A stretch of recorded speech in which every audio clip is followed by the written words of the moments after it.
বিএনপির ভারপ্রাপ্ত চেয়ারম্যান তারেক রহমান সবসময় যেন তিনি নজরদারি করে আছেন সংবাদপত্রের পাতায়। কোন লোকটি অসুস্থ, কোন লোকটি বিনা চিকিৎসায় আর্তনাদ করছে তার বাড়ির ভাঙাচোরা বিছানার উপর। স্বাধীনতা যুদ্ধ, গণতন্ত্র প্রত্যেকটি ক্ষেত্রে যার অসামান্য অবদান, শহীদ রাষ্ট্রপতি জিয়াউর রহমান। এই জেলারই আরেকজন গর্বিত গণতন্ত্রের সিপাহসালার আপসীর নেত্রী, দেশনেত্রী বেগম জিয়া, সেই দেশপ্রেমিক মানুষের সহধর্মিণী জিয়াউর রহমানের এখন নেতৃত্ব দিচ্ছেন তাদেরই জ্যেষ্ঠ পুত্র জনাব তারেক রহমান। আমি অত্যন্ত গর্বিত হই। আতিকুর রহমান রুমন যখন আমাকে আমরা বিএনপি পরিবারের সাথে যুক্ত করে, এমনি অ্যাডভাইজার হিসাবে যুক্ত করে যখন রেখেছেন, তখন তাদের প্রত্যেকটি প্রোগ্রামে যাই।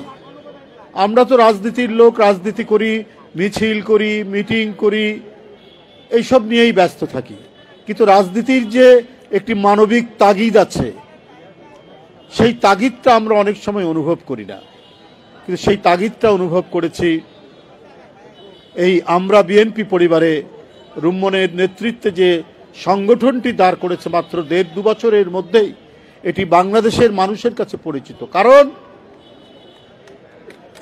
এই সংগঠনের যিনি প্রধান পৃষ্ঠপোষক, বিএনপির ভারপ্রাপ্ত চেয়ারম্যান তারেক রহমান, তিনি এর পৃষ্ঠপোষকতা দান করেন এবং তার যে মানবতার প্রতি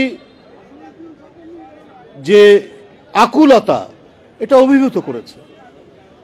কোথায় কি ঝড়, কি বৃষ্টি, কি শরৎ, কি বসন্ত,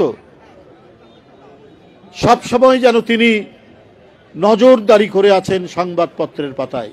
কোন লোকটি অসুস্থ, কোন লোকটি বিনা চিকিৎসায় আর্তনাদ করছে তার বাড়ির ভাঙাচোরা বিছানার উপর, কোন পরিবারে খাওয়া নেই, যে পরিবারের কোনো সন্তান হারিয়ে গেছেন জুলাই বিপ্লবে অথবা ভয়ঙ্কর ফ্যাসিবাদী আমলের ১৫.৫ বছরের কোন সময়, কোন পরিবারের কোন সন্তানের হাত নেই, পা নেই, পিঠে অসংখ্য গুলির জর্জরিত দগ্ধ ঘা নিয়ে বসে আছে, কিন্তু চিকিৎসা পাচ্ছে না। জনাব তারেক রহমানের চোখ যেন পড়ে আছে সেই দিকে।